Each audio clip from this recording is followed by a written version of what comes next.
ಮುಕ್ತಿಯೋಗ್ಯ ಜೀವರನ್ನು ಆರಿಸಿಕೊಂಡು ಪ್ರತಿ ಸೃಷ್ಟಿಯಲ್ಲಿ ಹೊರತರ್ತಾನೆ.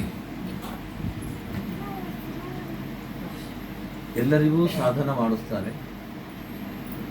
ಆ ಸಾಧನ ಹೀಗಿದೆ, 4 ಯುಗಗಳಲ್ಲಿ ಒಂದೇ ರೀತಿಯ ಸಾಧನ ಮಾಡಿಸೋದಿಲ್ಲ. ಯುಗಾನುಸಾರವಾಗಿ, ಯುಗದ ಧರ್ಮಾನುಸಾರವಾಗಿ ಸಾಧನದಲ್ಲಿ ಸ್ವಲ್ಪ ವ್ಯತ್ಯಾಸ ಇರುತ್ತದಷ್ಟೇ. ಅದು ನಿಮಗೆಲ್ಲರಿಗೂ ಗೊತ್ತು. ಕೃತಯುಗದಲ್ಲಿ ತಪಸ್ಸು, ಯಜ್ಞಯಾಗಾದಿಗಳು ಈಗ ಬರ್ತಾ ಕಲಿಯುಗದಲ್ಲಿ ತಪಸ್ಸು ಮಾಡಲಿಲ್ಲ, ಯಜ್ಞ ಮಾಡಲಿಲ್ಲ ಅಂದರೆ ಚಿಂತೆ ಬೇಡ ಅಂತ, ಏನೂ ಬೇಕಾಗಿಲ್ಲ. ದೇವ್ರ ಪೂಜೆ ಮಾಡಲಿಲ್ಲ ಸರಿ, ಆದರೆ ಒಂದು ಮಾತ್ರ ಬಿಡಬೇಡ, ಪ್ರಾಣ ಇರೋಷ್ಟರವರೆಗೆ ಭಗವಂತನನ್ನು ನಿತ್ಯದಲ್ಲಿ ಸ್ಮರಿಸಿದ್ದೆವು. ಭಗವಂತನ ಸ್ಮರಣೆ ಬಿಟ್ಟ ಅಂದರೆ ಅಶೌಚ ಅಂತ. ಯಾರೋ ಹಿರಿಯವರು ಹೋದ್ರು, ಅವ್ರು ಹೋದ್ರು, ನಮ್ಗೆ ಅಶೌಚ ಬಂತು. ಪ್ರಹ್ಲಾದನ ದೈತ್ಯ ಪಾಲಕರಿಗೆ ಒಂದು ಮಾತಾಡುತ್ತೆ, ಯಾವ ದಿವಸ ದುರ್ದಿನ, ಯಾವ ದಿವಸ ಸುದಿನ, ಎಂದು ಸುದಿನ ಎಂದು ದುರ್ದಿನ. ಅಂದರೆ ನಾವು ಸುದಿನ ಅಂದರೆ ಇವತ್ತು ಆಕಸ್ಮಿಕವಾಗಿ ಆಸ್ತಿ ಸಂಪತ್ತು ಕಲಿತು ಬಂತು, ಇವತ್ತು ಲಕ್ಕಿ ನಮ್ಗೆ ಭಾಳ ಚೆನ್ನಾಗದ, ಅದಲ್ಲ. ಯನ್ಮುಹೂರ್ತಂ ಕ್ಷಣಂ ವಾಪಿ ವಾಸುದೇವೋ ನ ಚಿಂತ್ಯತೆ ಸಾಹಾನಿ ತನ್ಮಹಚ್ಚಿತ್ತ. ಯಾವ ದಿವಸ, ಯಾವ ಮುಹೂರ್ತ, ಯಾವ ಕ್ಷಣ ಭಗವಂತ ನಮ್ಮ ನಾಲಿಗೆಯಿಂದ ಉಚ್ಚರಿಸಲ್ಪಡಲಿಲ್ಲ ಅಂದರೆ ನಾವು ಉಚ್ಚಾರ ಮಾಡಲಿಲ್ಲವೋ ಅದು ದುರ್ದಿನ. ಎಂದು ನಾವು ಸ್ಮರಿಸ್ತೇವೋ ಅವದು ಸುದಿನ. ಕಡೆಯಿಂದ ಕಲಿಯುಗದಲ್ಲಿ ಕಡ್ಡಾಯವಾಗಿ ಭಗವಂತನ ಸ್ಮರಣೆಗೆ ತುಂಬ ಒತ್ತಾಯ ಮಾಡಿ ಹೇಳಿ, ಕಲಿಯುಗ ಧರ್ಮಗಳಲ್ಲಿ ಭಾಗವತ ಏಕಾದಶ ಸ್ಕಂದದಲ್ಲಿ 4 ಯುಗದ ಉಪಾಸನ ಹೇಳಿ, ಕಲಿಯುಗದಲ್ಲಿ ಉಪಾಸನ ಏನು ಅಂದರೆ ನಿಮ್ಗೆ ಉಪಾಸನ ಮಾಡುವುದಕ್ಕೆ ಹಿರಿಯರು ಬಂದು ತೋರಿಸಿಕೊಟ್ಟು ಹೋಗ್ತಾರ ಅಂತ 5100 ವರ್ಷಗಳ ಹಿಂದಗಡೆ ವೇದವ್ಯಾಸರು ಏನು ಬರೆದಾರ ಅಂದರೆ, ಯಜ್ಞೈ ಸಂಕೀರ್ತನ ಪ್ರಾಯೈ ಯಜಂತಿ ಸುಮೇಧಸ.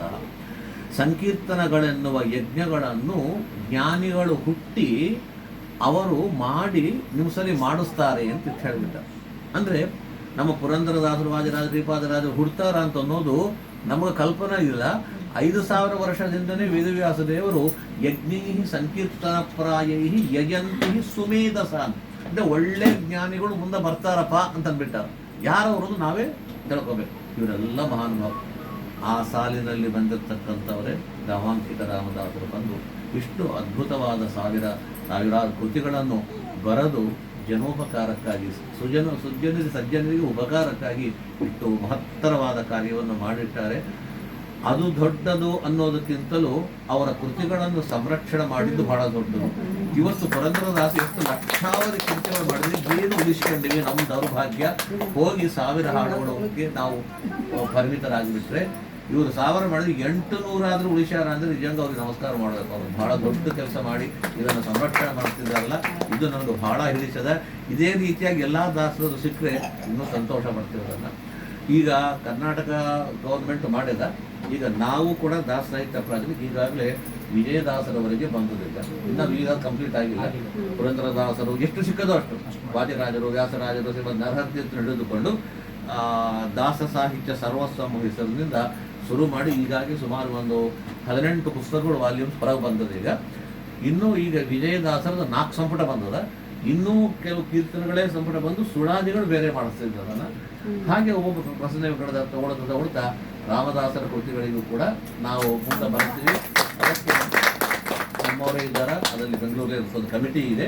ಆ ಕಮಿಟಿಯವರಿಗೆ ಸಜೆಸ್ಟ್ ಮಾಡ್ತೀನಿ, ಇದನ್ನೆಲ್ಲ ಸಂಶೋಧಕ ಕಮಿಟಿ ಇದ್ದಾರೆ, ನಾವು ಅದನ್ನು ಇಸ್ಕೊಳ್ತೀವಿ. ನಿಮ್ಮ ಕಡೆಯಿಂದ ಅದು ತೊಗೊಂಡು ನಮ್ಮ ದಾಸ ಸಾಹಿತ್ಯ ಪ್ರಾಜೆಕ್ಟ್ ಅದು ಕರ್ನಾಟಕ ಗೌರ್ಮೆಂಟ್ಗೆ ಕೊಟ್ಟಿರಿ, ಈಗ ವೆಂಕಪ್ಪನ ಸಂಸ್ಥೆಗೆ ಕೂಡ ಕೊಡ್ರಿ, ಇಲ್ಲಿಂದ ಕೂಡ ನಾವು ಅದನ್ನು ಪ್ರಿಂಟ್ ಮಾಡ್ತೀವಿ.